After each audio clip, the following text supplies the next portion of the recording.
Assalamualaikum semua. Hari ini kita akan masuk dalam tajuk adab menghidang makanan dalam subjek akhlak ataupun adab. Okey. So adab menghidang makanan. Apa adab-adab semasa kita menghidang makanan? Okey. Seperti yang kita tahu, menghidang maksudnya kita menyediakan menyediakan makanan untuk siapa? Tak kiralah dia untuk keluarga kita ataupun tetamu yang datang. Okey. So kita fokuskan kepada tetamu yang datang lah. Okey. So adab menghidang makanan. Apa antara adab-adab dia? Yang pertama, mengelap pinggan mangkuk sebelum digunakan. Maknanya sebelum kita nak sediakan pinggan mangkuk tu, kita kena lap dulu. Lap bersih-bersih. Lepas kita dah basuh, kita nak hidangkan, kita lap dulu semua pinggan. Jangan hidangkan dalam keadaan dia basah-basah macam tu. Kita kena lap sampai bersih, sampai kering pinggan tu, baru kita hidangkan. Okey, baru kita letak dekat atas meja yang kita nak hidang makanan. Okey. Yang kedua, tidak menggunakan pinggan mangkuk yang retak dan sumbing. Maksudnya kita tak gunakan pinggan-pinggan yang rosak.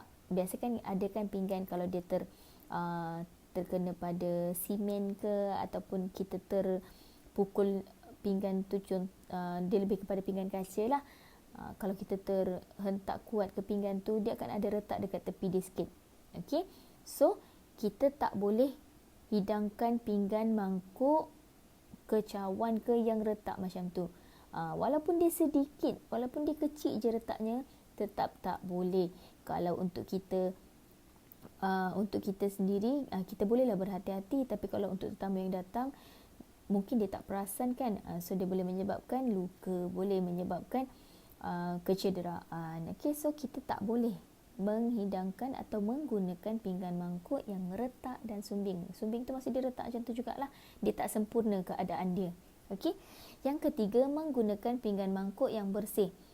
Pinggan mangkuk yang bersih maksudnya kita kena pastikan dulu pinggan-pinggan tu sebelum kita hidangkan di dalam keadaan yang bersih.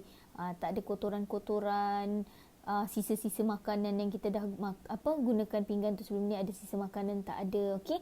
Pastikan pinggan tersebut bersih. Keempat, menyusun dengan kemas.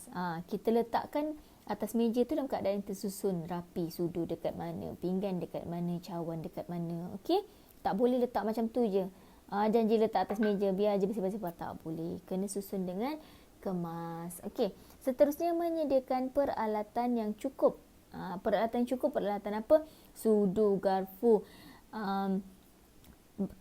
air basuh tangan, air basuhan tangan.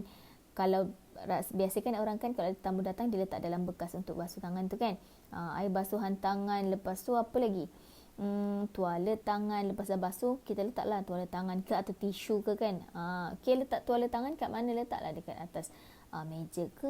Okay, jangan pula letak atas bahu. Okay.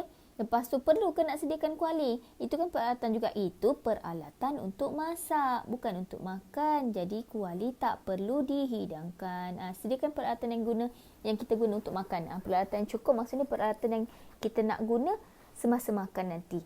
Okey?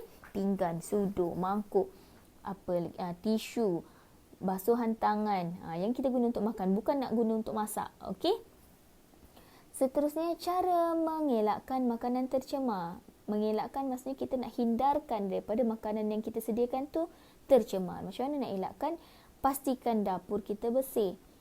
Pastikan dapur kita bersih. Sebab apabila kotor, mudahlah lalat nak datang, semut nak datang. Okay? So bila dah datang semua binatang tu, terutamanya lalat, bila dah hinggap kat makanan kita, mesti akan tercemar. Okay? So dia akan menyebabkan kita sakit perut dan keracunan makanan. Okay? Yang kedua, cara nak elakkan makanan tercemar, sumber makanan yang segar. Pastikan sumber makanan, kita beli makanan tu dalam keadaan dia segar. Kita nak masak pun tengok dulu dia segar ke tak, sayur yang macam mana. Okey. Ketiga, gunakan alatan dapur yang dicuci. Pastikan semua alatan yang kita nak gunakan tu, pastikan kita cuci dahulu.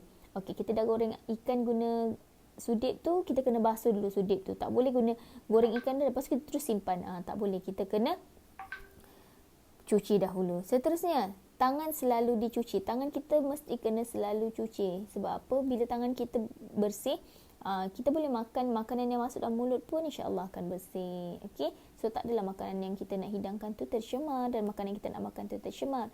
Okey, pastikan tangan kita selalu dicuci. Dan untuk mengelakkan makanan kita daripada tercemar, gunakan kain lap yang bersih. Kalau kain lap kita tu kita dah nampak Allah banyak dah minyak, dah kan kotor sana sini, kita boleh basuh lah. Gunakan kain lap yang lain. Kalau kain lap tak ada, tak apa, kita guna tisu. Okey.